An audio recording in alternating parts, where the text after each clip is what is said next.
I pay for my water bill in swords. I pay for my mortgage in swords, okay? And it takes me 10 hours to produce a sword. If suddenly my sword gets devalued, that sounded very sexual and I didn't mean it to be.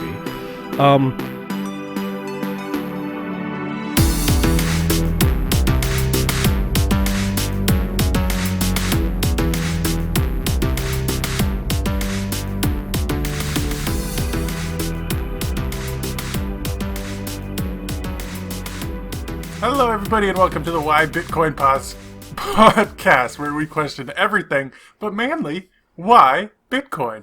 My name is Jeff, and I'm not a Bitcoin know-it-all person. I'm not a financial know-it-all person. I'm just a dude. I work a construction job, and I'm joined here with my good friend Doug.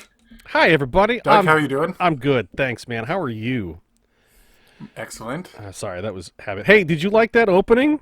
Didn't you know what? No. Leave it in the comments how good that opening was. My name is Doug. I'm the co-host here at Why Bitcoin. And fun fact about me: I have 5 kids. 5. 5 kids. 5 kids. So I am concerned about Bitcoin because I want to teach them about it. Honestly, that's one of the Honestly, that is, I would say, good 70% of the reason why I do so much studying about Bitcoin and money and finances in general is because it was an education I never got that I want to make sure my kids have. So there you go. Yeah, definitely. Hey, Jeff. Makes sense. I mean, yeah. Welcome to episode 8. Episode 8, dude. We did it. This was the goal. We 8 did it. episodes, so we're done after That's this it. one, right? That's it. Yep. Enjoy the last show.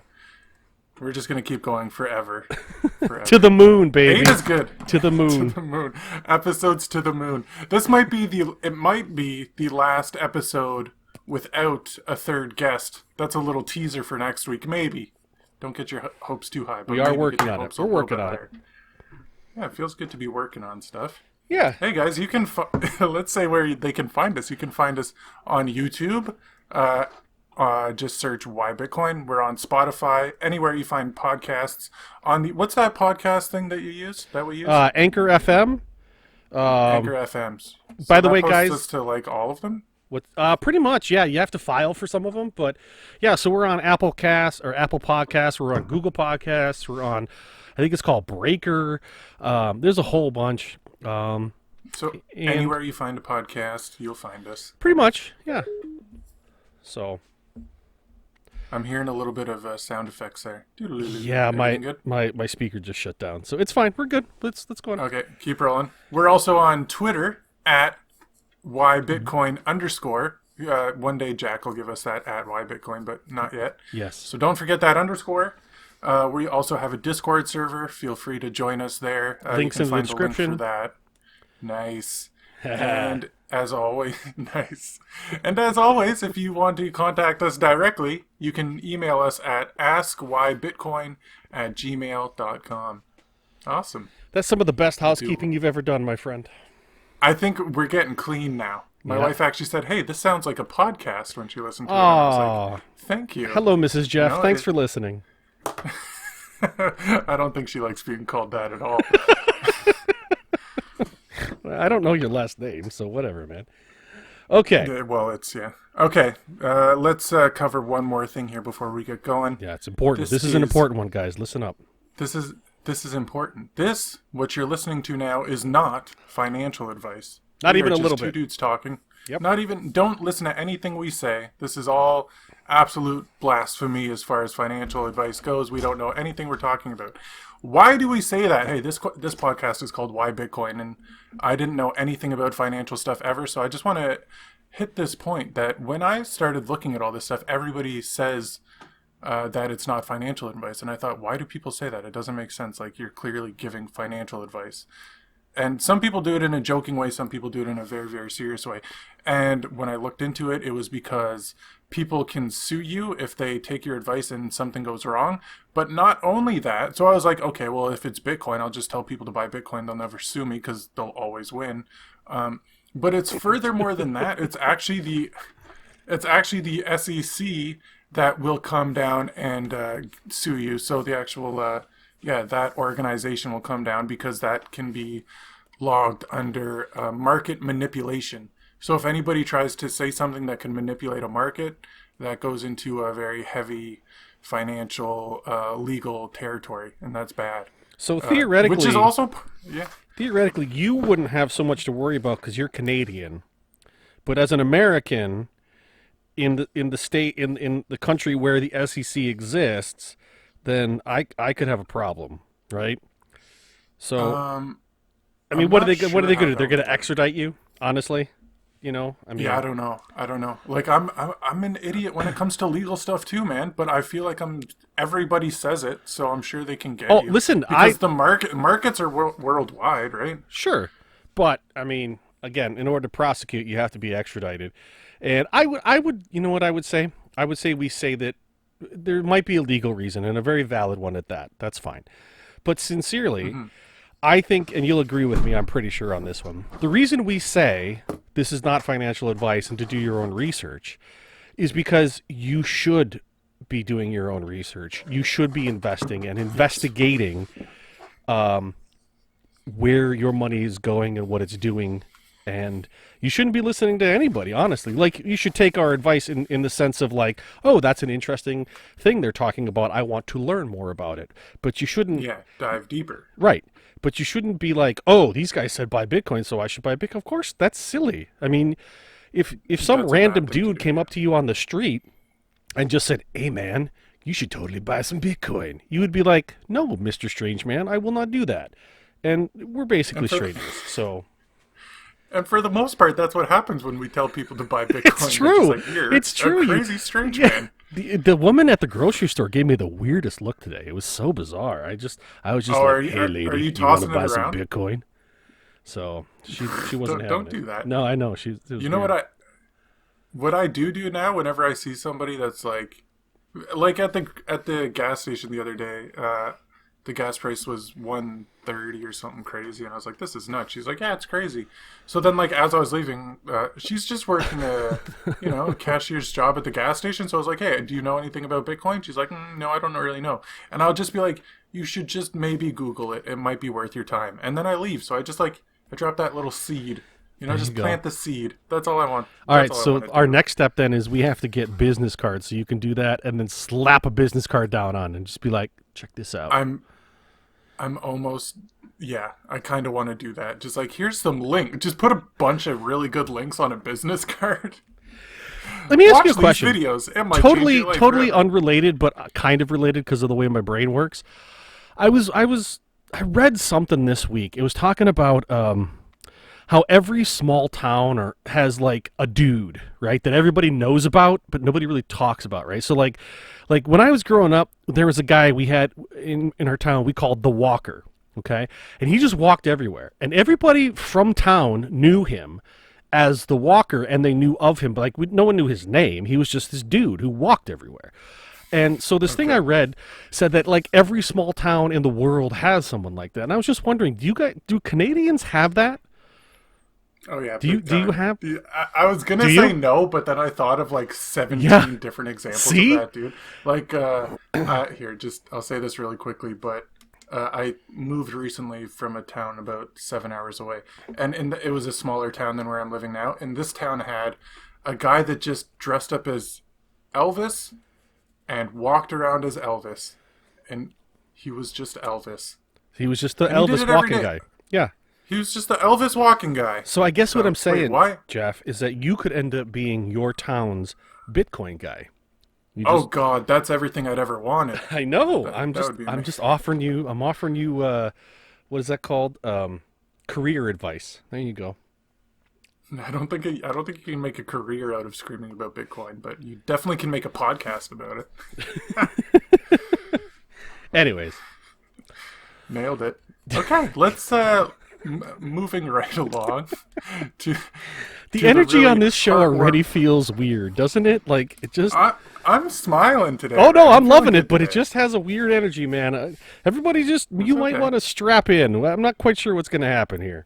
You know what it is? There wasn't a lot of bad things that happened. Like this week, for example, we don't have any hate comments. We don't have any nice. bad comments. Yeah. So you do have a heartwarming story, perhaps you want to talk about? Yep, we'll talk about some heartwarming stories coming up here in a minute. Yeah, Or yeah. did you want me to do can that jump right into now? it now. Was that? Oh, that was your lead in. Right I now. missed it. I'm sorry, That man. I was trying to do a good segue. Oh, but you tried to it's fine. segue so hard. Okay, Next time. next time. All right. So, Okay, this we'll is- do a hard cut. all right. So And go. we talked about this last week. We talked about the Fold app. By the way, guys, if you haven't checked it out, you really should. I feel like they're going to be doing some really cool things. And I can say that even if you just sign up, what you can do, it's called the Fold, Fold. You sign up with them, and you kind of get in line for what is essentially a rechargeable debit card. It's a Visa card. And every purchase will give you, instead of like cash back, it will actually give you Bitcoin back. So you can charge the card with fiat and spend your fiat, and then it returns that in Bitcoin. I think depending on what you do, it's anywhere from 1 to 10%. So, and until you get your card, you can actually go ahead and you can purchase through them. You can purchase for several different locations, Amazon, just a whole bunch of different places. You can purchase, what are they Gift called? cards. Gift cards. You can buy gift cards. So you Right. open the app, you buy a gift card, and then you use the gift card. And then when you use the gift card, you get sats back. Right, and it gives you the sats back. So, anyways, I was in line to get a card, and I got the notification after the show last week that I have officially been accepted into the program, and I should be getting my card probably, I would say, pretty soon, maybe end of this week. So, Yeah. so I'm really excited. That's my feel good story of the week. Is that I actually am. I'm just better than everybody now. That's all it is. No big deal. Don't worry about it. I agree. You are definitely better than everybody, dude. I'm stoked. I want to see. I want to see what that thing looks like. Yeah, me like, too. is it a physical card? It will 'Cause be, Then I was yeah. thinking about it. I was like, is it a physical card, or do they just let you get another app that is like a? No. one of It'll be a apps? physical card. It'll be a physical card. Yeah, that's awesome. I already have my Cool. card I'm number, excited so to that's see kind of like that was kind of weird. So like now in the app, I can see a representation of my card, Oh, okay. and Nice. yeah, so it's kind of cool, man. It's kind of cool. I can just see the I'm comments excited now. for it. Hey, man, what's your card number? You should tell us. What's the card number? I want to know everything about it. Yeah, Is exactly. there 3 digits on the back? Okay, cool. Right on, man. Yeah, I'm excited, Uh, man. Okay, guys, and if you ever want to leave us comments, we're always open to taking any comments, hate comments, love comments, just a hi, how you Concerns, doing criticisms, things we didn't know, Yeah. comments. You know, We'll talk about it. If you say something, we're going to talk about it. we absolutely will. So, Cool. all right, But where are we at instead of next, talking man? about comments, let's talk about something that everybody really knows well. That's just a joke. Nobody understands it. Inflation. I just want to talk about inflation. And I don't know if Is this our question of I the don't know day? if we've talked about this before. Yeah, it's our two dudes talking question of the day. We're just two dudes talking about inflation and trying to break it. I've never heard anybody explain inflation properly, so I just kind of wanted to ramble and see if I can make it sound like something that everybody understands. Okay, Does so that sound good? here's why we should preface. I think we should preface because inflation. I can already hear people's eyes glazing over when we say, Dude, you say everybody glazes over in our podcast. Every time I bring that's up because you know anything. what? Honestly, if you're not super stoked about finances, money, and everything else, which you should be, which is what I try to do. I try to be a cheerleader for this kind of stuff, or get stoked about it. I remember what I was like 6 months ago, 8 months ago. Okay. If you said that's my problem. I don't remember. See, Because now I I'm do. like so in it. I'm like, this is crazy. if you said let's talk about inflation, I'd be like pass, hard pass. So Okay. let's preface by why it's important really fast. Okay. So, why it's important. Basically, it's important because every day, everything you can buy is getting more expensive around you. And eventually, it's going to get so expensive that you won't be able to afford it. And that includes things, but what is it? Included but not limited to things that entertain you, things that help you stay alive, water and food, things that make you go, gas and vehicles and energy, and all of these things get more expensive. And if you're not making more money year over year, then you eventually get to a point where you can't afford those things. And then if you can't afford them, you die because you need water and food to live. So it's kind of an important thing. It's a super important thing. And I would even add to that, I would say inflation is important because what it is, long story short, is it is stealing your money.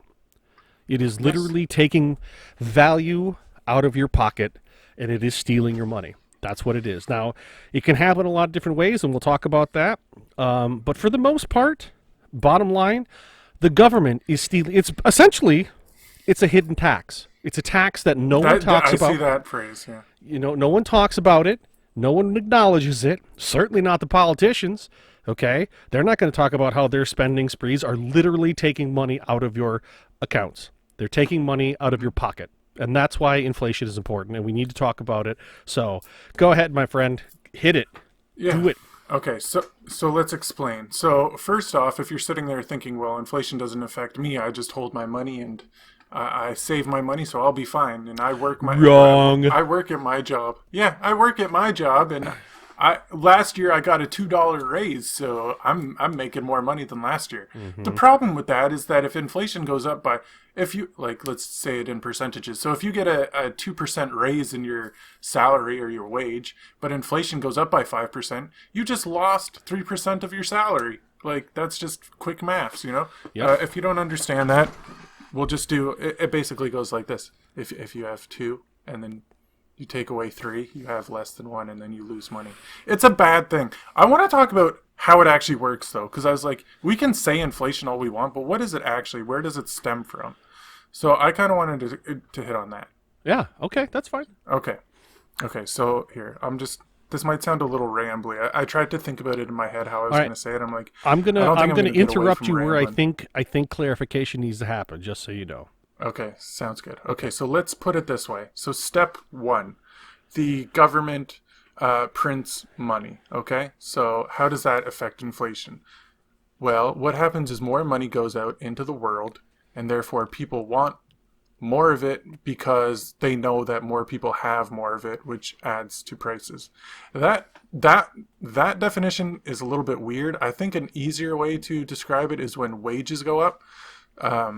So if a union of workers says, hey, we want to get paid $20 an hour, then the company says, okay, well, we'll pay you $20 an hour. But then what happens is that company is selling a product or a service, and that service has to go up in value. So if you break it down to, say a logging company where there's a bunch of lumberjacks and they're going out to cut trees, and they say, we want to make $50 an hour. Well, now all of a sudden, the people that are selling the trees have to say, okay, these trees cost an extra couple dollars to cut down. So then when they sell them to the company that turns them into 2x4s, that company says, well, these trees cost $5 more to buy. So now when we cut them up, we're going to have to add that cost on. And then they sell them to Home Depot, and then Home Depot gets them at this inflated price of $5 more there, $5 more from the cutting guy, and all of a sudden your 2x4 that cost $2 last year costs $6 this year because the unions wanted more money. I'm against unions too. Do you like unions? No, I'm not. I think unions had a very important purpose at the beginning of their existence. I think that that purpose has long since expired. We need to clarify. I think what you're talking about right now is market-driven inflation, which is a natural byproduct of a growing economy. And that's an important because here's my counterpoint to that, right? Let's say your union says, okay, we want 50. Okay, the thing that can happen is that the people who are buying the lumber from the lumberjacks at $50 an hour, right? The lumberjacks make $50 an hour. That means they have to increase their costs. Okay, the people buying that will say that, well, maybe it could work 2 ways. Okay. Maybe like a Home Depot or a Lowe's says, okay, we'll pay that, right? And then they turn around and they try to sell that wood, which is actually really happening right now. I don't know if it's union related or whatever, but I happen to know for a fact because I just had a roofer actually quote me a price for my roof, and he was talking to me about how lumber prices have gone through the roof in the last couple of years, like insane amounts. Like it used to be $2 for a 2x4. It's now like $8. It's insane. So the point is, and just to comment on that, if people say like, if you think okay, well, $2 to $8, that's not that much. You have to think about it in percentages. That's what is that? 400%. It's 400%. Yeah. So what that means is that if you're building a roof and it costs, if it takes 100 2x4s, okay, 2 years ago, 100 2x4s cost you $200, and now it's $800. So all of a sudden, you're $600 more money. Right. It's That's 3 extra roofs. Like so, but the point, it's very very bad. It's super bad. But the point is that if it's a natural occurring monetary or market driven inflation, what can happen is, people at the back end of that, like me, let's say, okay, so let's say my roofing guy says to me, listen, because these prices are so big, they're so high, I have to pass that on to you. He won't say that directly, obviously. And I will say, I can't afford that. I'll have to wait till next year. I'll have to wait till something happens.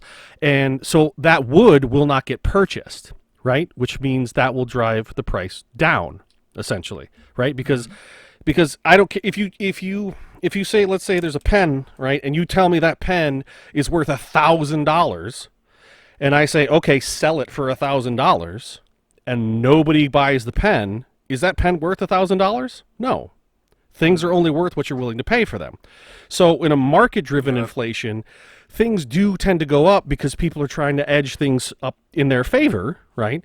And as long as the market bears it, it will be inflated. It will inflate, because I said that twice. And so but so to touch on that's that point not again, what we're really talking about here when we're concerned about inflation. Well, we're talking about it all. Well, okay, no, but because this is concerning, because just to keep it with this story, so now this guy that wants to do your roof, okay, you say no because it's too expensive, so he says, okay, I have to cut costs somewhere. So, but he can't change the price of the lumber. He can't. He doesn't have control over that. The only place he has control over the cost is his own labor. So he has to say, I'll work for less. So now he's in a position where he's buying more expensive lumber and he's getting paid less money for his hours of work. That could happen. Which means the cost of goods is going up and the cost of labor is going down. So at the end of the day, maybe your roof got made for a fair price in your mind, but the cost of the lumber that it took to build it was still higher, and all that happens is the guy that built it walks away being like, wow, I made no money on that job. That is one outcome. The other outcome, though, could be that because he can't sell jobs, right, because he's not going to lose money on, nobody goes into business to lose money, right? So he does less jobs. Okay, he does enough jobs to find the clients who will pay the right prices, but he does less of them.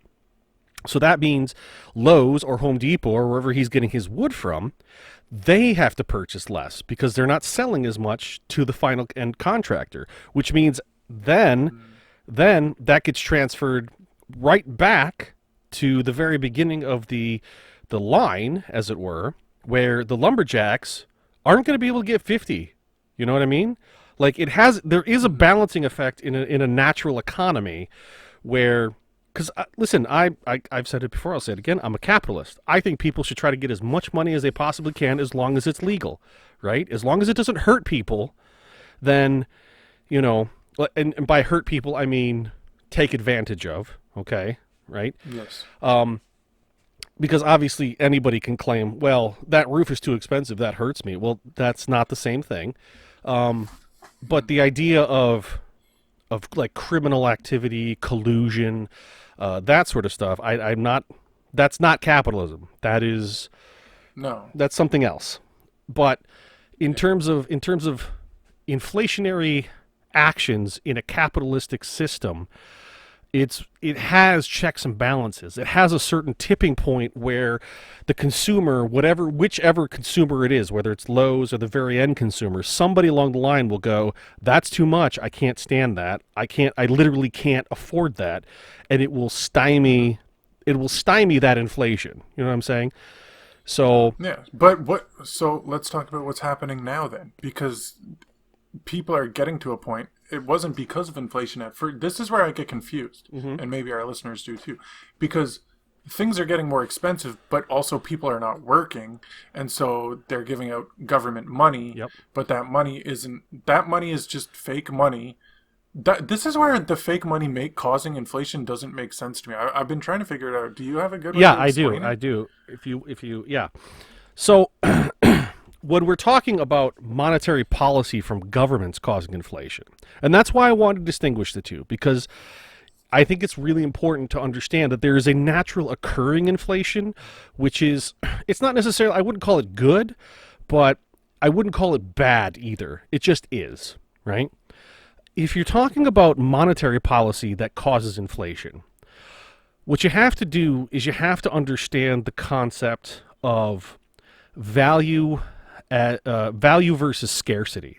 Okay, if if I'm the only person on my block, let's just say, who has access to water, okay, and I'm selling that water, it's not the best analogy probably, but let's just say I'm the only one whose tap still works, right? And all of my neighbors, they are going to trade me for my water, right?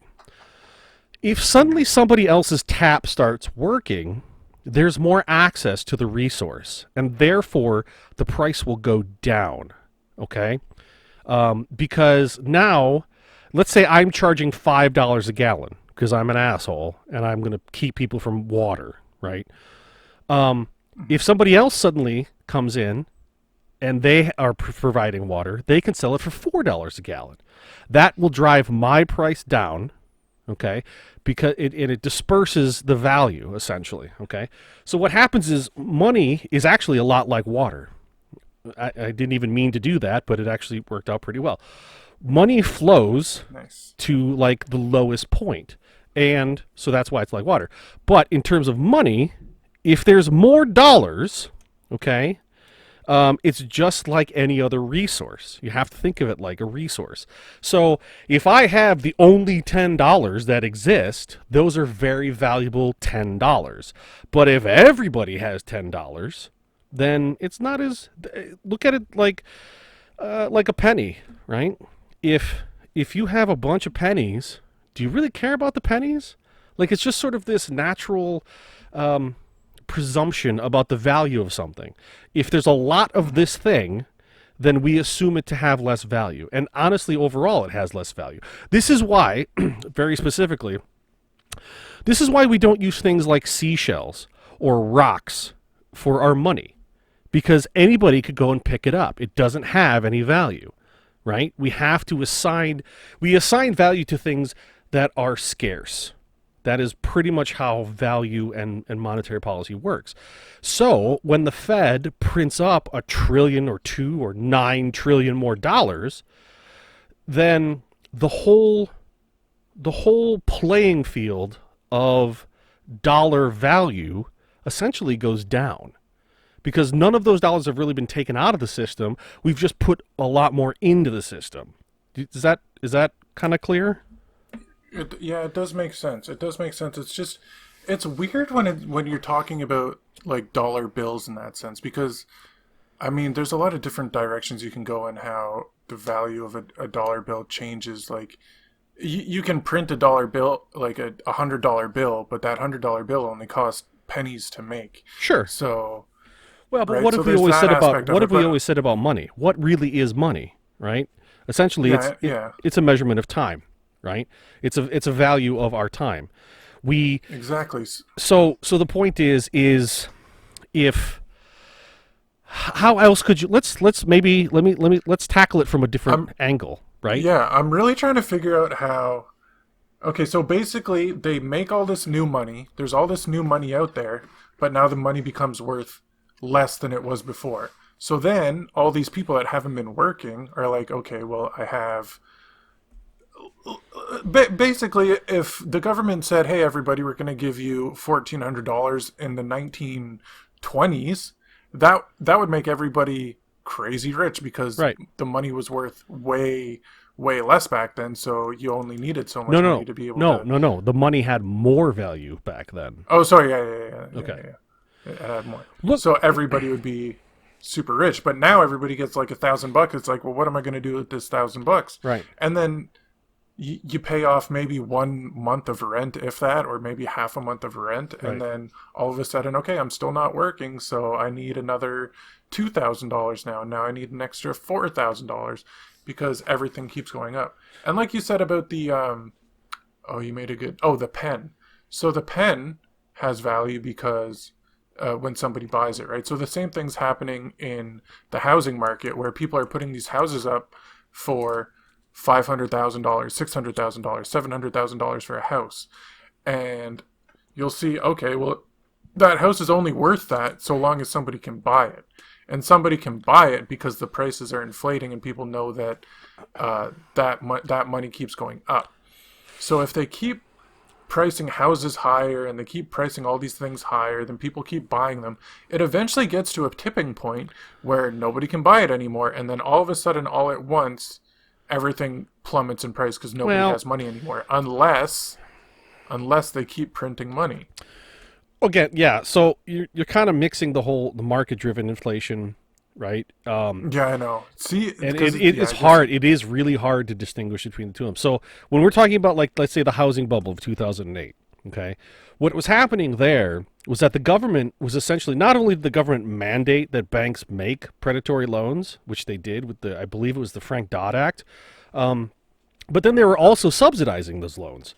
So not only were the banks being forced, essentially legally by law, to make bad loans, but then they were also being rewarded financially for making bad loans. So that it's kind of it was a weird amalgamation of market driven inflation and government driven inflation.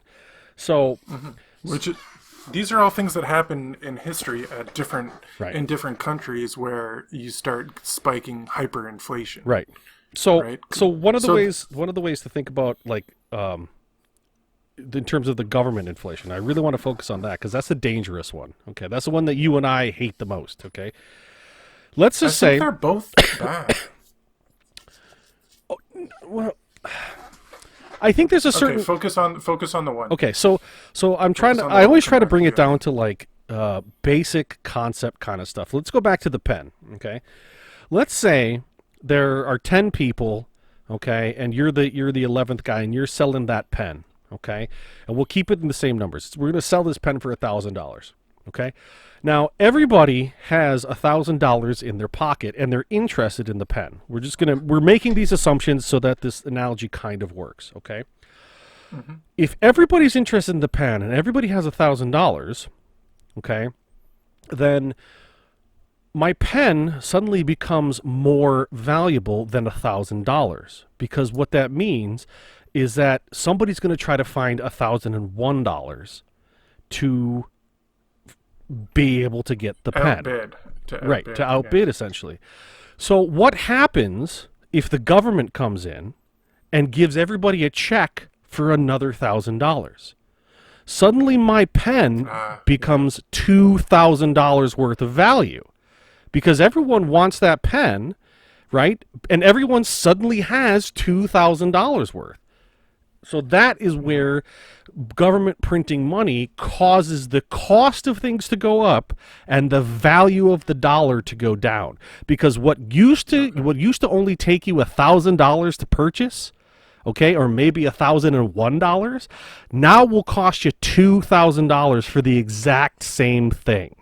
That's the difference. Good. Does that make sense? So then that does, but then that can trigger into the other one where if I'm sitting there at a table with all these people that now have $2,000 of, we're buying these $2,000 pens, but everybody at the table needs the $2,000 pen in order to write a letter, and their product is selling letters and they need that pen. But now when they sell their letter, they need to sell that letter for $2,000 more. So it makes not only the cost of the pen go up, but also the cost of the letter go up. And then you just carry on down the line. So now whoever is buying the letter to give to a friend, like to give as a gift. Well, now all of a sudden, everything goes. Everything goes up in Well, value. here's the Everything goes up in here's the value, and the important money thing. becomes worth less. Here's the important thing, okay? In the analogy about the pens, okay, what we said was the government writes a check for everybody for another $1,000, so the price of the pen goes up. But that's not what happens when the government writes us checks anymore. So what happens is the government writes a check to the banks and to big corporations, not to you, not to the people that are actually buying the pens, okay? And everybody eventually gets that extra money, but what happens is the people who are written the first checks get to use the money with the current value. Does that make sense? Yes. Yeah. So, yeah, you're getting onto so something. the banks get the money, right? And then they'll, then you go to the bank, all right, and you get your $1,000 to buy the pen, let's say. But the bank has already taken that money, and they have gone out and made loans with it. They have bought stocks and bonds with it, and they have invested that money at full value. By the time that money gets to you, it's not worth that $1,000 anymore. Now you have to spend $2,000 to get that pen because everybody else pre-you has gotten their use out of it. It filters to you, right? So that's the dangerous part, and that's why there's a big difference between, I think, between like a company trying to, I don't know, upgrade upgrade a service maybe and get more money, or somehow create more value in their product to get more money, versus the government just printing money. There's a big difference between those two things, and we have to acknowledge those because one has a stopgap measure to it, right? The market-driven inflation has a mechanism in it where people will just say, no, I'm not going to do this. If the government just prints money, everybody has the money, so they're just going to spend it, but it still makes everything more valuable. And the thing of it is, your dollar gets worth less, okay? But your company doesn't pay you more, right? You're still gonna get that 2 to 4%, which is nationwide average of a raise every year. A yearly raise would be 2 to 4%, okay? Because generally the companies say, listen, we're keeping up with inflation. Okay, what they're saying is they're keeping up with that natural inflation. They're keeping up with that natural market-driven inflation. But when the government prints a bunch of money and then inflation goes past that 2 or 4%, your company is saying we're going to give you the 2 or 4%, but the inflation is actually 5, 10, 12, 15%. So you're losing money. You're having money stolen out of your pocket. Does that make sense? Did I say that good? That makes sense. I think you said it good. I'm still not.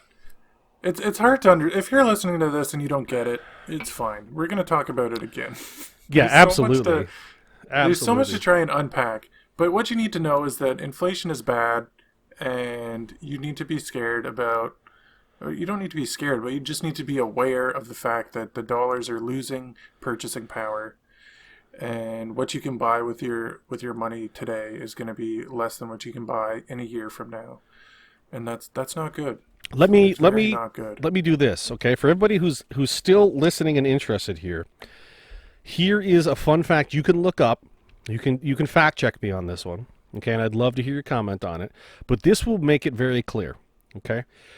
Since 1913, the U.S. dollar has lost 95% of its value. That means, okay, if I could buy it for a nickel back in 1913, it now costs me $1. So, like a Coke, right? You go to a vending machine, it now costs you $1. It might even cost more than $1 now. I don't know. But when I was growing up, it cost us 50 cents. Okay, now it costs us $1.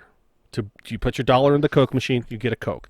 Back in 1913, you could drop a nickel and you could buy the exact same Coke. Still 12 ounces. It would be in a glass bottle, probably not in a can, but still the exact same thing. Nothing else has changed about the product, just the price. That's what we're talking about. So that's a good place to start in terms of just, if you want to understand inflation, and how damaging it is to your pocketbook, just start doing research on what things used to cost. Pocketbook. I'm sorry. Yeah. Listen. I'm Okay. 40 years old. Okay, I say pocketbook. I'm not even embarrassed anymore. Okay, I want to briefly just touch on hyperinflation because I think that's the more exciting Oh yeah. stuff to talk Well, it's about. So terrifying is what it is. yeah. So hyperinflation occurs when so like you said, inflation rates go up by roughly 2% every year, hidden by the Federal Reserve. It's probably a lot more than that, but they say it's 2%. But you as a consumer, you can just go to the store and be like, hey, this used to. You can do the math yourself. Like you said, if a Coke cost you $1 last year and it cost you $2 this year, well, inflation just went up 100% on that Coke. Right. It's twice as much. Hyperinflation occurs when the inflation rate is above 50% over, I think it's a 3-month basis. So every 3 months, everything goes up in cost by 50%. And there's a few different examples of this, but the biggest one that I could find, there's a few videos you can watch, but in Weimar, Germany, after World War One, Weimar. Hyperinflation, Weimar. Weimar. Hyperinflation occurred, Weimar.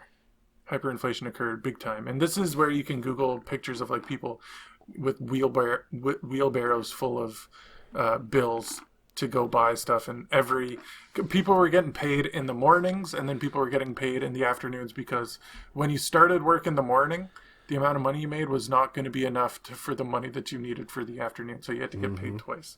The reason they did this was because Germany lost the war.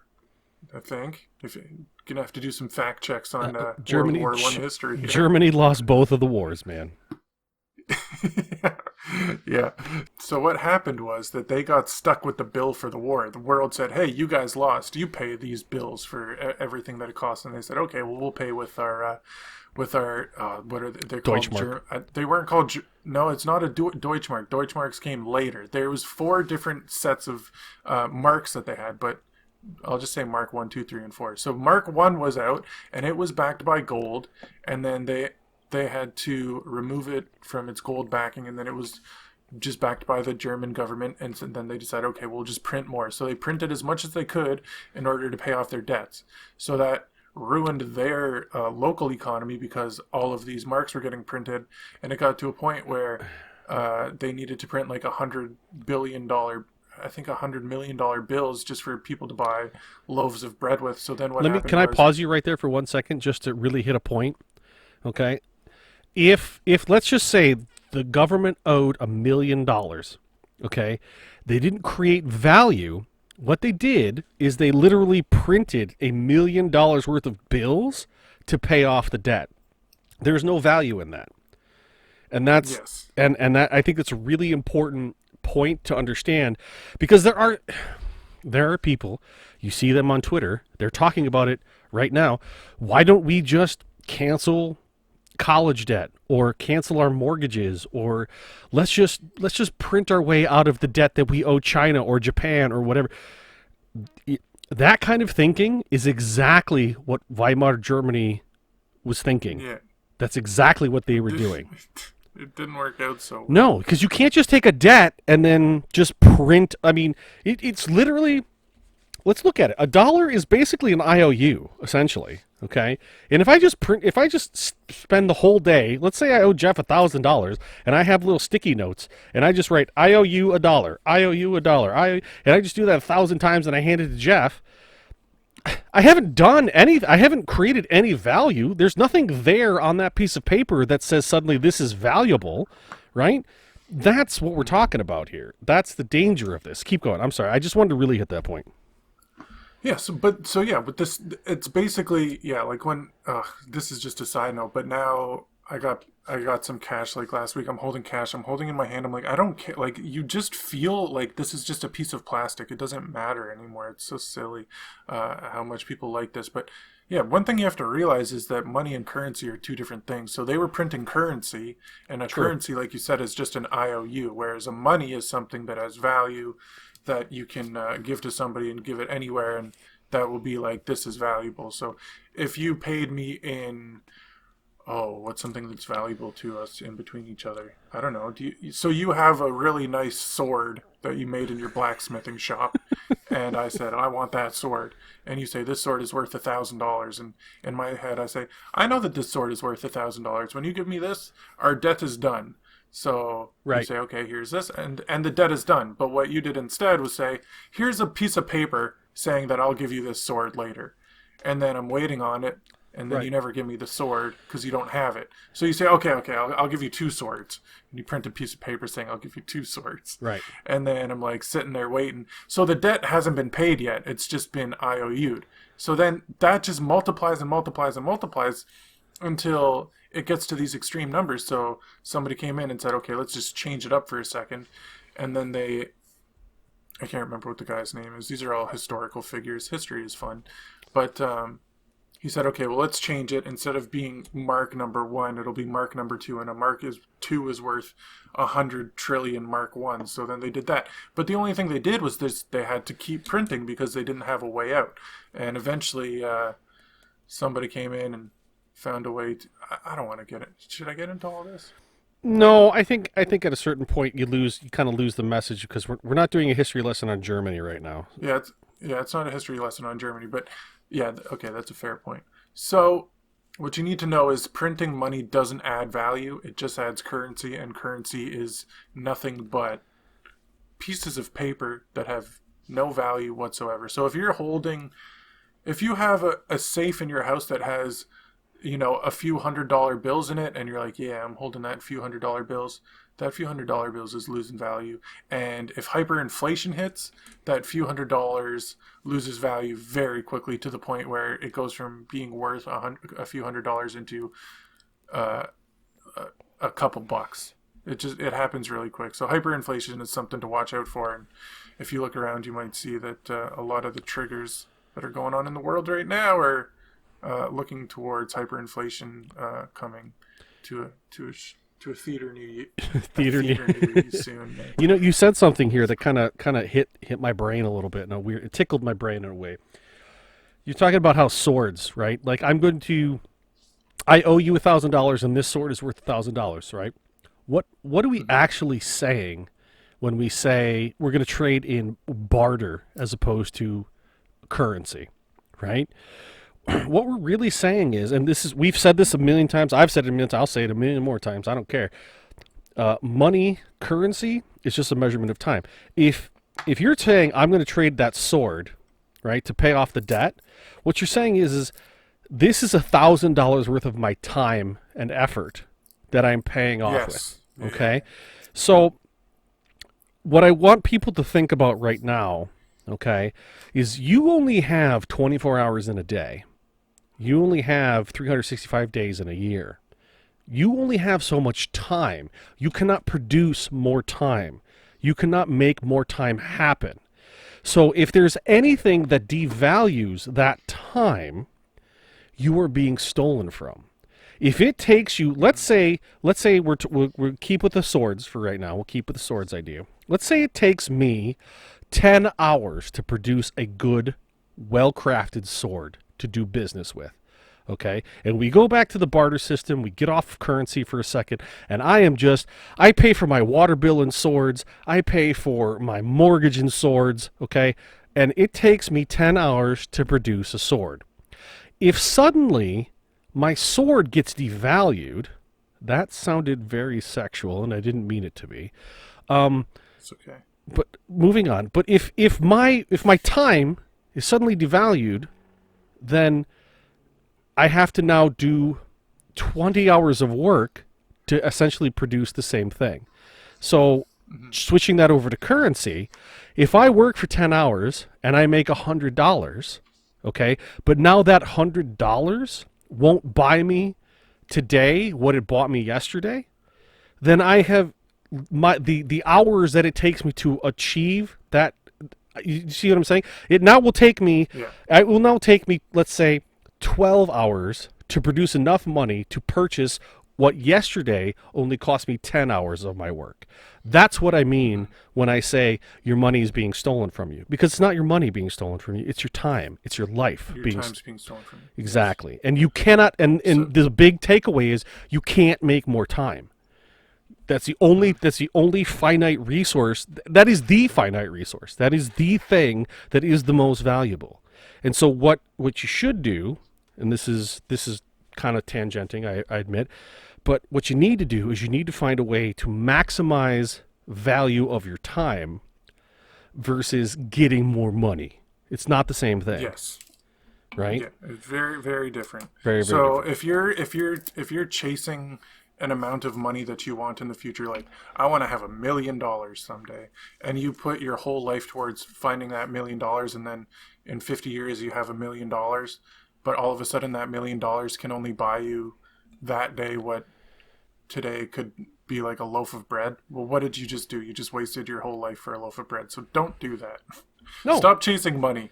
Find a better way to spend your time. Not even find a better way to spend your time. Change your way of thinking. Change your mindset. That's the important thing. Here's a good example. I'm just going to use generic numbers. These aren't actual numbers, okay? My wife has a retirement account, let's say. All right? And again, not applicable to me specifically. But let's say she saves. Let's say we talk to our finance guy, and he's like, okay, if you keep saving and keep investing and you get this rate of return, you're going to have $250,000 at the end of it. Okay. $250,000 when she started working, 20 years ago, 25 years ago, $250,000 would have bought us a lot of things. We would have found a very nice house with property. We would have been very comfortable. $250,000 today will barely buy you, in my neck of the woods, will barely buy you a half an acre with a really nice house on it. You know what I'm saying? Mm-hmm. So her time has been stolen from, because the effort that she has put in for the last 20 years, all that money she saved and squirreled away and everything else, it's not worth what it was at the beginning. And so what I'm saying is, when I say change your mindset, I'm suggesting to people that they really need to look at what is their goal, and is what they're doing going to get them to that goal, or is it going to leave them scratching their heads? And the problem is, and this is where I get incensed, this is where I get angry, because there's a lie being told to everybody that if you just work hard and you just save, you'll be okay. And what they don't tell you is that every day, the people in charge, the people who should freaking know better, are literally stealing your time from you.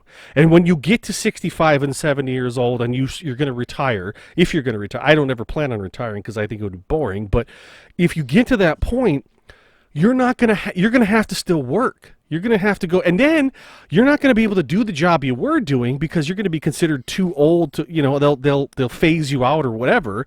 So you're going to go work at Walmart as a greeter or some crap like that just to pay the bills, because you have been lied to for so long.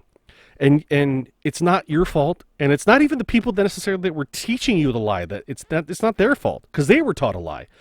And it makes me so angry, because there are so many people out there who think I'll just do it right. I won't go into debt. I won't take out a bunch of credit cards or whatever. I will pay as I go, and I will be responsible, and at the end I'll be okay. And the answer to the response I have to that is no, you will not. You have to change your mindset right now. You are being led down a path where you will be destitute. And I don't want to be negative. I'm not going to be negative, but just change your mindset, guys, please. Like you have to start thinking beyond what you've been told, because the fact of the matter is, and this is what Jeff started off saying, inflation, it's going to infect you. That's actually a good way to say it. It's going to infect you whether you like it or not. So what you have to do is realize it's occurring, and then start taking steps. Start educating yourself and taking steps to mitigate that, because it's happening whether you like it or not. I'm going to step back. I think you did good. You had a little bit more of a tinfoil hat on than I did this week. That's good. That makes me feel good. That's awesome. Be afraid. Be very afraid. But yeah, be afraid. Be very afraid. Okay. We're only afraid of things we don't understand. That's right. So if you start educating yourself and you understand it, you won't be afraid. You'll just start dealing with it. Okay. I think we'll have another episode on inflation, or just retire, or maybe that goes more into investments and stuff. Like when you're talking about your retirement investment and stuff. That maybe that'll be another episode. Oh my God, I got a perfect guy we could have on the show for that. That'd be great. Okay, so we'll leave it there then. Okay, that's good. That's exciting. That means we get to jump into everybody's favorite part of the show, the price check. Oh yeah, price check, baby, price check. Okay, was that the jingle? No, that's not. No. I'll definitely put the. I'll put. Oh yeah, price check, baby, price check. I'm just excited about this week's price check, dude. Why Bitcoin presents your weekly price check. Okay, cool. Okay, this price check is a few things. This price check is brought to you by. Disclaimer, this price check is not actually brought to you by anything, but in the future, if you would like this price check to be brought to you by yourself, you may have the opportunity to be a sponsor of this podcast. This podcast is not sponsored by anyone right now, but as a joke, this podcast is sponsored by Smiles. Smiles, written out SMILES, is an app that I've been using with Bitcoin ever since... Oh, I don't know. It's been a while now. Smiles is an app that you put on your phone, and as you walk around, it tracks your movement, and for every step you take, you can earn sats. It's a really cool thing. Yes, you have to give up your location identity, so if you're not into that, definitely probably wouldn't be the app for you. But if you're okay with everybody knowing where you are all the time, just for walking around, or if you're like me and you like to go running, you can go on a nice little run, and when you get back, you're like, yay, I earned some sats, some Bitcoin on that run, so feels good. Check it out, Smiles on the App Store. Yeah. Okay, let's do this price check. You're gonna do American, as always. Doug checks American prices. I will check Canadian prices because I am in Canada and you are in Americana. Oops. I don't have mine up yet, so... All right, well, I'll go first. Go first if you get yours. All right, so this, as of right now, it's Monday at 9:50 p.m. Central Time. Bitcoin is at $54,426.28. Holy shit, 54? Jeez, today was a day, huh? Yeah. Okay. And in Canadian dollars, the ones that matter, LOL, it is going for $69,575.52 Canadian. 54, eh? Tomorrow's going to be exciting. Now, yeah, let's. Why don't we go ahead and review last week's predictions? Okay, so do you want... I guess I'll go first because you seem excited about yours, and I don't know what your number is, so I'll go first. My guess for the week... Last week, I wrote down $65,943.26. That said, we did get up there quite a bit. We did break 60 this week. Oh, we almost hit 62. So I was thinking that we were going to get there, but it was just a little. But that's not the game we're playing. That's not the game. Listen, for the viewers at home. No, you're right. The game we're playing. Okay, this is just between me and Jeff. This is our own personal little game. The game is, and we'll make our predictions after this. The game is. We have to predict what it's going to be at for the next recording of the show. So, last Monday we recorded, and Jeff said $65,943.26, and I said $56,897.40. And it was wow. If we started a few. I was off by 2,000, but Jeff was off by 13,000. No. 11,000, roughly. That's okay. So that's okay. So price check scores. Price check scores. So far. Doug won, Jeff none. Let's rock and roll, baby. Yeah, the Canadian was $69,575.52. Okay. Wow, what?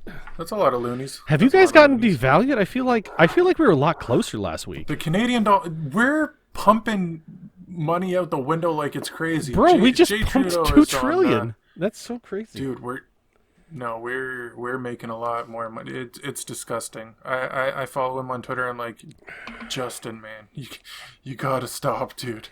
Why are you guys like? Can we not caveat for a second? Why are you guys doing that? Like, are you guys? Oh, well, there's a global pandemic going on, and people are scared. So we need money to keep the economy alive. Are you guys issuing out like weekly checks or something? Oh yeah, bi-weekly. They're putting out bi-weekly checks. No kidding. Is that for everybody, or do you guys have? There's restrictions. Okay. But it's pretty easy to qualify. I guess. So, are you just using your checks to buy Bitcoin the entire time? No. I wouldn't do that. That, ladies and gentlemen, is the sound of a Canadian lying through his teeth. Okay, so Doug wins week number 1. I got week number awesome. 1. Whoop whoop. How serious do I want to be about this? I kind of want to be a little bit serious because I think it'd be fun. I'm just going to give you a big 1. There you go. Yeah, a 1. I have a chart now. Okay, good. Cool. Good. All right. Then. Yeah, no, I think this is fun. I like this idea because, and we kind of talked about it last week, but I really did. I agreed with you that there was going to be a surge, but I really felt like there was going to be a pretty big pullback, which is why I only went 56. So, there you go. All right. So, okay, so we have to do ours for next week then. Yep. So I'm going to let you go first because you were not the winner this week. So, okay, a week. Where are we in the month? We're halfway through the month. Mm-hmm. It hit 60, so carry the 2. I love it, dude. Wow, that was such a lame joke. I appreciate that bellowing laugh. No, dude, it was awesome. funny. I thought it was funny. Whatever. I thought it was funny. I appreciate it. Okay, I'm gonna go for. Wait, before you do this, hold on. Let me just hold on. Wait. Hold on. Okay, all right. I have mine written down. I will not change it. Go ahead. Okay, I think we're still going to be in the mid-60s, so I'd like to think we're in the high 60s. I'll say 67, 782. Oh my God, why are you 67? What? 782. I got high prices. Give me the. I think we're hitting. Give me the pennies. Oh, we're going pennies too. 67, 782, 82. What the hell? Okay. Man, you're so bullish. Yeah, man, we're gonna be so bullish. We're gonna be 100K by May, so it's gonna be cool. No, I disagree. Okay, that's fine. All right, so 67, 782, 82. And I'm going to go with, we're going to bump up a little bit. In fact, we might even spike again. I doubt it, though. I think it's going to be a slow crawl. I'm going to say 59,946.36. Okay? You don't think? Okay, that's fine. No, I don't think. I think this time, next week, we'll probably have comfy at 60. Well, yeah. I see that. I think people are going to be comfy near the 60 mark. So, okay, because 67 would be a massive milestone, right? Like, because what was the last spike? 62, right? Yeah, it went up to 62. Yeah, I know. We're gonna blow by that soon, and as the value goes up, the less coins get taken off the block. We're going. Once we start rolling, we're rolling quick, man. It's just a matter of when that roll starts going. I think we have a little bit more to go before we start just kind of snowballing. You know what I mean?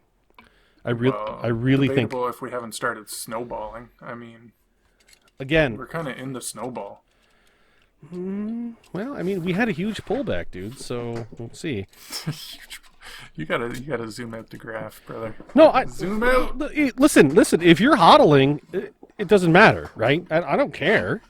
I'm just trying to win, is what it is. I'm just trying to win. I know. Me too. All right. I think it's you have your reasons. I have my reasons. That's cool. Okay. That's the price check for this week. Okay. Weekly. Okay. So, we wanted to talk about Ethereum a little bit. Okay. What happened with Ethereum? Do you want to chat about Ethereum? You want to go an hour and a half? Let's just go an hour and a half. Okay, we'll quickly talk about Ethereum. Okay. Guys, so Ethereum is a cryptocurrency that's, unlike Bitcoin, Ethereum is a very centralized cryptocurrency. It's run by one guy named Vitalik, and he has all the power. Sorry, I'm just kind of talking shit there.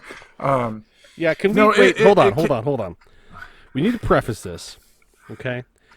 This has to be prefaced with the fact that Jeff I still called you 7. Good Lord. Jeff is definitely a Bitcoin maximalist, which is your word of the day. If you don't know what a Bitcoin maximalist is, it basically means he only believes in Bitcoin as a cryptocurrency. Everything else is garbage to him. He does not care. Okay? Yes. And there's my reasons. It's not like I'm just Oh, no, saying that that's for no fine. reason. I mean, we don't have to go into your reasons right now. I'm just saying, Yeah. when he says something like Ethereum is garbage, it's trash, it's centralized, blah, blah, blah, blah, blah, whatever he's about to say to you, you need to understand, because I like fairness in explaining things. You have to be fair, you have to understand that there's nothing I'm going to say or you're going to say in the comments that will probably convince him that Ethereum is a valuable or viable cryptocurrency. And Well, that's not true. I'm open to changing my mind. It's just there's no way that there's like Ethereum is bad. I'm not blocked off to listening to other people. I'm just also trying to very strongly suggest that they do more research into what Ethereum actually is and how it works and what's going on, along with every other shitcoin. Let's do this. Let's. You want to play a game? Let's play a fun game. Okay. Oh, you have a game. Okay. Hey, I just thought of this. this game. I think this might be interesting. Okay. I'm in. Convince me to buy Bitcoin, or I mean, to buy Ethereum. Convince you to buy Ethereum? Yeah, tell me why Ethereum is good, because those reasons will be the distinctions between Ethereum and Bitcoin. But coming from you, I think that would be very valuable to our listeners. Okay, why would I buy Ethereum? Yeah, why would you buy Ethereum? Or why would you tell a friend to buy Ethereum? Dude, I really... Why would I buy Ethereum? The only reason I bought Ethereum early on was that I was going under the assumption that diversifying was a good thing, and Ethereum was second in line, and it had all the DeFi properties and. Well, let me ask you a different way. All of those things. Why do people who like Ethereum? Why do people who like Ethereum like Ethereum? Oh, because. And you have to say it fairly. I'm trying to not be an asshole. Right, exactly. Say it fairly. Why do people... Okay, why do they like Ethereum? Because... I get... Okay, so the reasons people like Ethereum is because... Okay. The reason people like Ethereum is that it uses a proof of stake rather than a proof of work. That's not true. And proof of stake... it's one of the reasons, yes. And Ethereum which makes it use less energy. Ethereum currently does not use proof of stake. Oh, really? Okay. There's actually a major thing in the Ethereum group, I guess you want to say. I think it's called 1519 is the new branch that they're talking about, where it will become proof of stake. But currently, Ethereum is proof of work. Okay, well, that's good. Okay, so Ethereum... Oh, I was going to talk about reasons why it's bad again. Nope. I'm trying to think of reasons why it's good. You got to talk about reasons why it's good first. Okay. And admittedly, just for the listeners... Dude, I can't think of any... Like, I'm not even trying to be an asshole here. No, I know. And that's... And this is... The only reason I'm doing this is because I am holding you to your own standard, right? Because you are... I'm going to say this to the listeners. Jeff is one of the most fair-minded people I have ever met. He's obnoxiously so, okay? He is a guy who will, even though he knows the other side to be wrong, he'll listen to them. And I'm one of those people where, like, I've already heard the argument, screw you, I don't care, right? So he's way more fair-minded than I am. And what I'm trying to do is kind of... Because this show isn't really scripted, I'm sort of like trying to force him to bring to light the things that are good about Ethereum. Okay, so you just want me to pretend that I like Ethereum. I can pretend I like Ethereum. Okay, then, yeah. Maybe I should... And because the next thing I'll do is then go ahead and knock those pins down, right? I'm letting you set up the pins so you can knock them down, because you're way more knowledgeable than I am about this stuff. But I think people deserve to hear all the sides. You know what I'm saying? So Ethereum is good because it's like they want to say because it's decentralized. They say it's it's not though. It What is the still. what? Ethereum is still Barely. decentralized. It's Also, barely. Ethereum. This is why Ethereum. Okay, I remember why. So Ethereum is a new cryptocurrency that came after Bitcoin that used the blockchain tech in order to write a new language that it allowed other shitcoins to write new code to write new programs. So there's a whole bunch of shitcoins on the Ethereum network that all run on smart contracts. Smart contracts are things that trigger off when um, like you want a transaction to happen and you need it to happen at this specific time. So Ethereum can make that happen, and it does a lot more than just that. But when that happens, Ethereum is used up. Whereas with Bitcoin, no Bitcoin is used up when you use it. Like if I give you a Bitcoin, you have a Bitcoin. If you give me a Bitcoin back, I have a Bitcoin. When I give you Ethereum, there's a chunk of Ethereum that get used up in gas fees. So you need to make more. Ethereum isn't a finite source either. There's more print. I mean, I guess people look at that as a good thing. One of the best things about Bitcoin is that it's scarce and that there's only 21 million that will ever be. Whereas with Ethereum, you can just pump more in whenever you want, and there's a set amount that's made. It was also pre-mined some. So with Bitcoin, there was no pre-mining, meaning when the program started, it said, okay, start program, 0 Bitcoin in program. Okay, send 1 Bitcoin. The mining triggered, 1 Bitcoin was made, it was sent over. And that's how many Bitcoin were in existence, and then the program started up. When Ethereum started, it started, okay, set program, start program with, I don't know what the number was, but say 10,000 Ethereum. So Vitalik, the guy that made it, just started his account in his wallet with an X amount of Ethereum already there so that he had it in order to execute these smart contracts, because you need Ethereum to be used up. And if you didn't have any pre-mine, then you wouldn't be able to use the Ethereum to pre-mine things. I guess another reason why people like Ethereum is the whole NFT thing that's going on. That's all run on the Ethereum blockchain, I'm pretty sure. So Okay. these non-fungible tokens, where they're really just strings of just basically another cryptocurrency, but attached with it comes a song or an art piece or whatever. But in actuality, it's just another coin, but that coin has the perceived value of more because it has some art on it.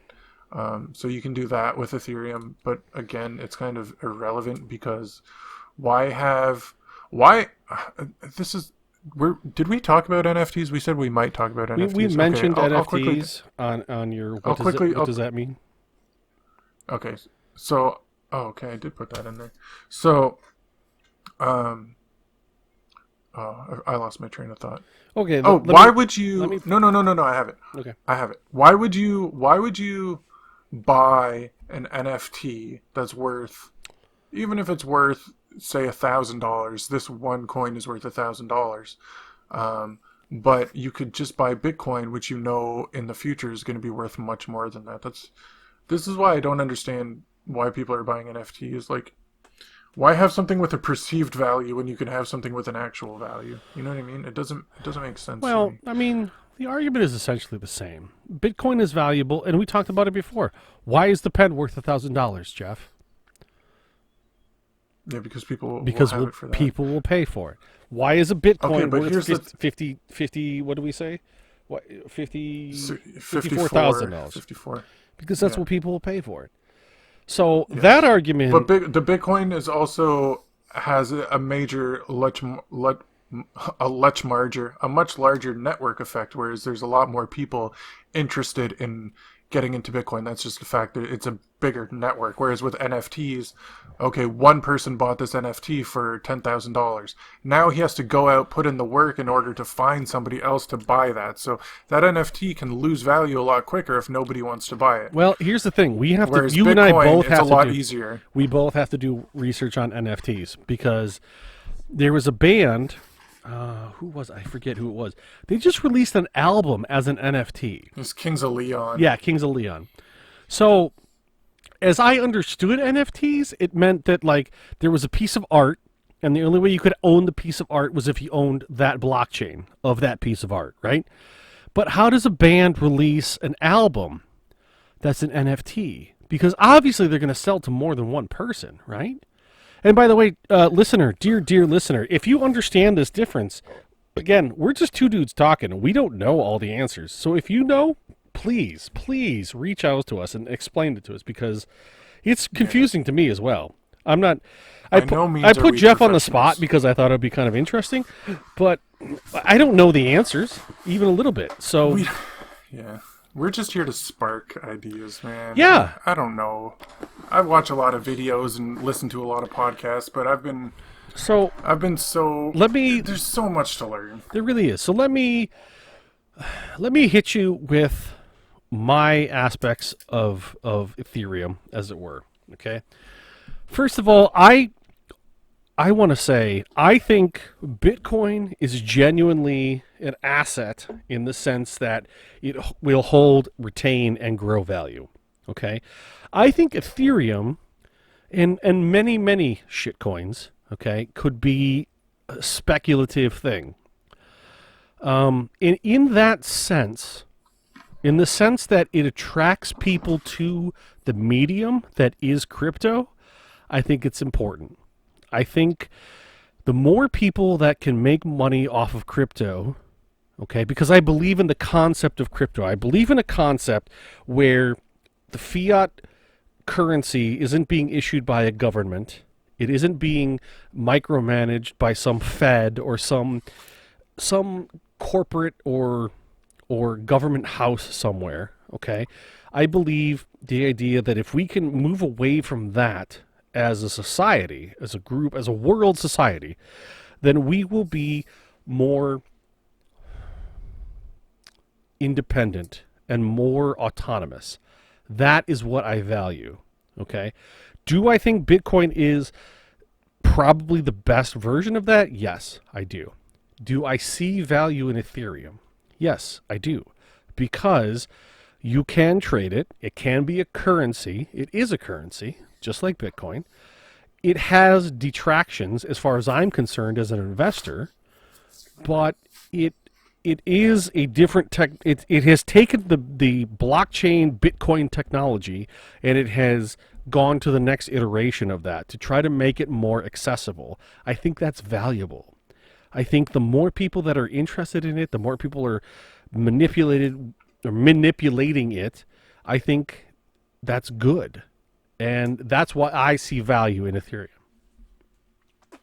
Okay, that's my other thing is the reason why people the other thing that's good about Ethereum is that it might go up in if you want to be a trader and you want to trade cryptocurrencies, your ultimate goal, if you're a smart trader, would be take all of your profits and put into Bitcoin, because you'd understand that Bitcoin is what's going to be the major one at the end of this whole battle that's going on here. So Ethereum is one of those that you can trade. Ethereum is one that helps bring more people's eyes onto just cryptocurrencies in general. So in that sense, yeah, sure, like it gets more people being like, oh, I don't know what Bitcoin is, but I heard about Ethereum, and then it'll make them start looking into Bitcoin and looking into the space altogether. So in that sense, it's good. But when you buy Ethereum or any other shitcoin, people are going to sell it. And then, okay, yeah, this is what it is. So when you buy a shitcoin or Ethereum shitcoins, just shitcoins in general, people are going to sell it when it gets high, and they're going to put their money into Bitcoin. When Bitcoin gets high, people buy Bitcoin. When Bitcoin goes low, people buy Bitcoin, because nobody's going to, well, anybody that's smart isn't going to sell their Bitcoin when it's high, because there's nothing to trade it into anymore. You can trade it into fiat currency to buy a sports car or whatever, but eventually, with the inflation that we're talking about that's happening, eventually once hyperinflation hits, there's going to be nothing else to trade Bitcoin for.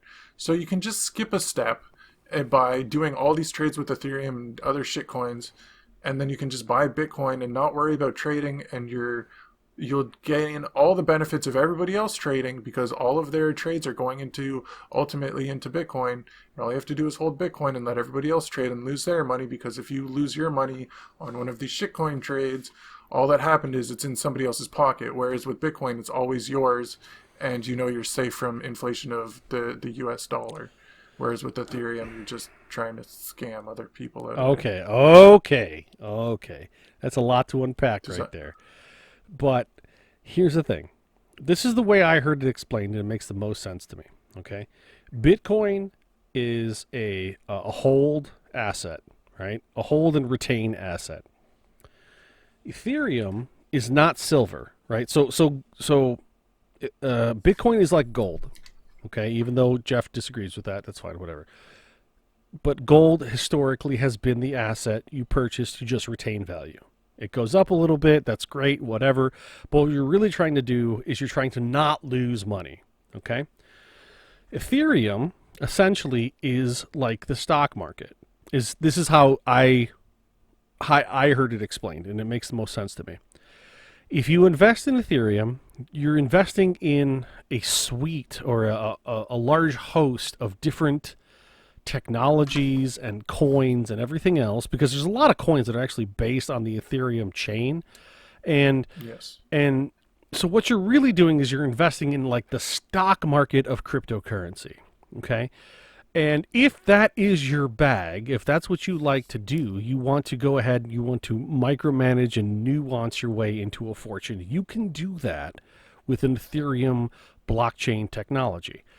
If you want to retain your value, okay, if you want to literally just listen, I have $1,000 I don't know what to do with, and I don't care, I just don't want to lose $1,000. You buy Bitcoin, okay? If you're the type of person though that wants to learn, That does want to lose $1,000.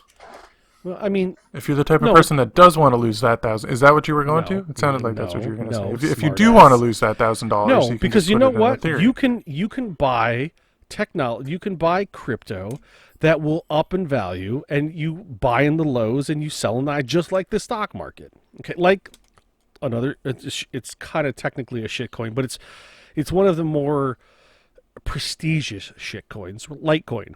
Okay, I bought Litecoin at 160 and I sold it at 200.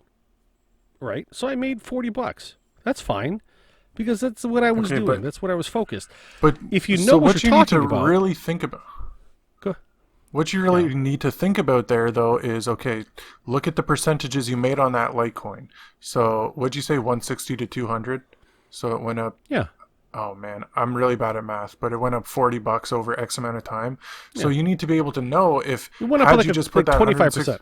25%. yeah, okay, so 25%. So what you need to know is, had you just put that $160 in Bitcoin, would you have just gotten that 25% and or more and or less?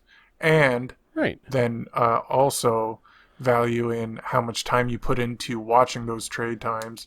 I know that you speak about all the technology you can set to do it for you, but the time you put into trading, and then the potential loss you have. Any cryptocurrency, any shitcoin you put money into that isn't Bitcoin has a very high risk. Whereas when you put money into Bitcoin, there's zero risk. As long as you're hodling, that's true. But as we Yes. saw just this week, Bitcoin went from 62,000 to 54,000. So if Yeah, I'm but it doesn't matter. It doesn't matter what the dollar cost. It well, doesn't matter.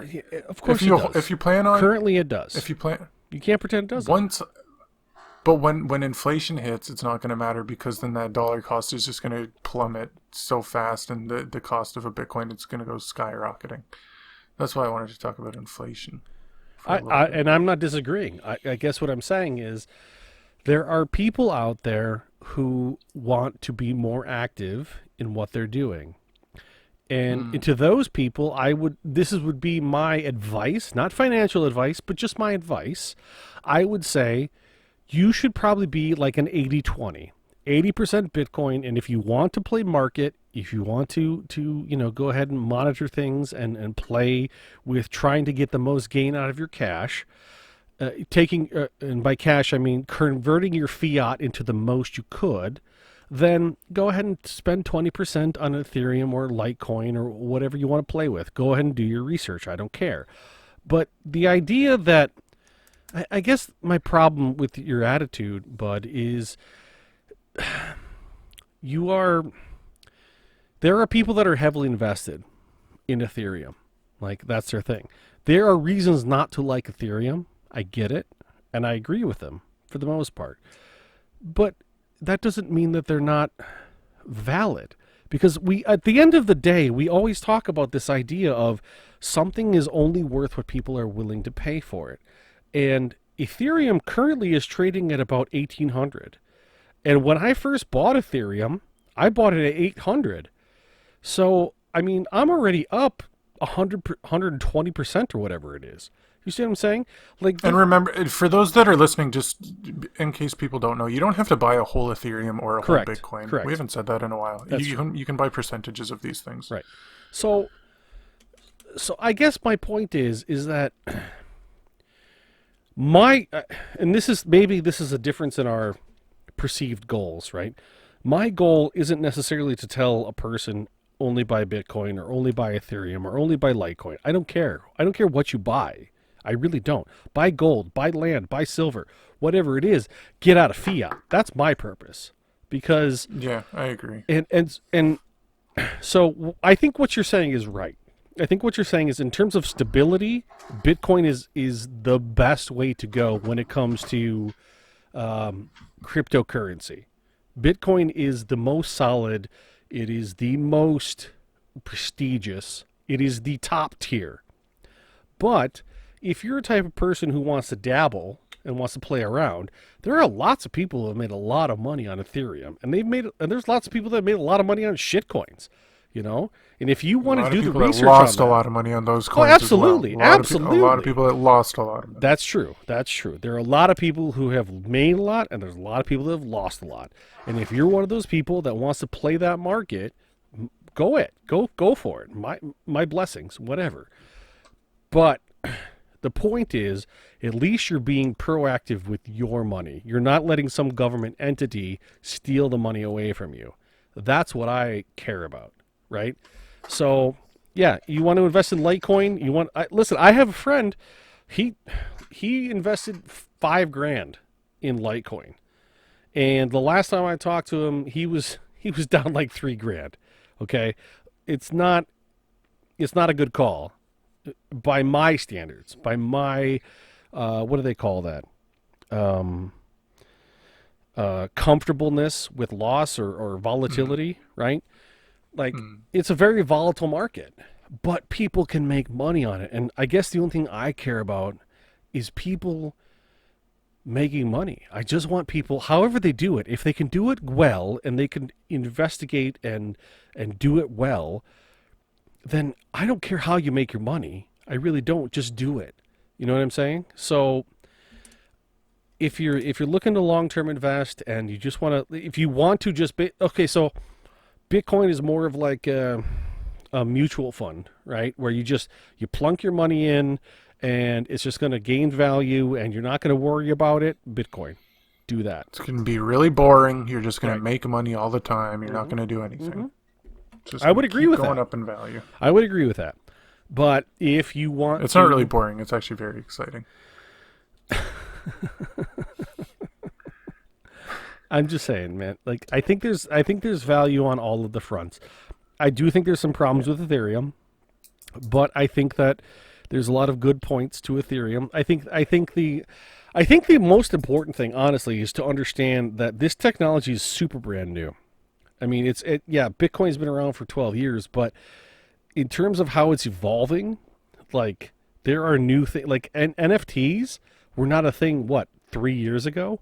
And now they're everywhere. Less than that. You know? So, okay, but there's been 3 different iterations of these NFTs. There's been Crypto Kitties. There's been some other thing that people did where they all just went directly to zero. So right. Something to look out for. So you have to but if you go into this whole thing with the understanding that it's speculative, then at least it feels like you're going in eyes wide open. You know what I mean? Like, yeah. And let me just give you a quick analogy go ahead. here. So it'd be like if you're a casino goer and you go to the roulette wheel, and you want to go play roulette.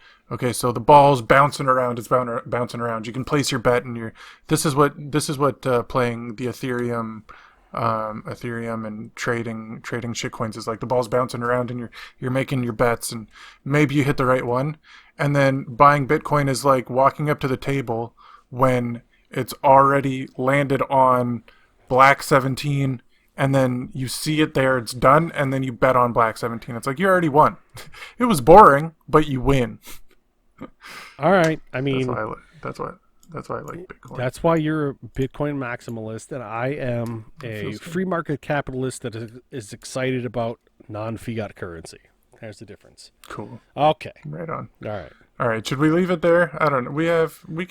We can double dunk next week. It's been a long show. Yeah. So maybe I'm good. Okay. I feel like we've said what needed to be said. I feel like there's a lot more to be said. There's always more to be said, dude. That was facetious. Maybe we'll do. Yes, I caught that. Okay. Well, thanks for listening, everybody. Hopefully you learned something. If not, maybe you laughed once or twice, and if not that, then maybe you got something.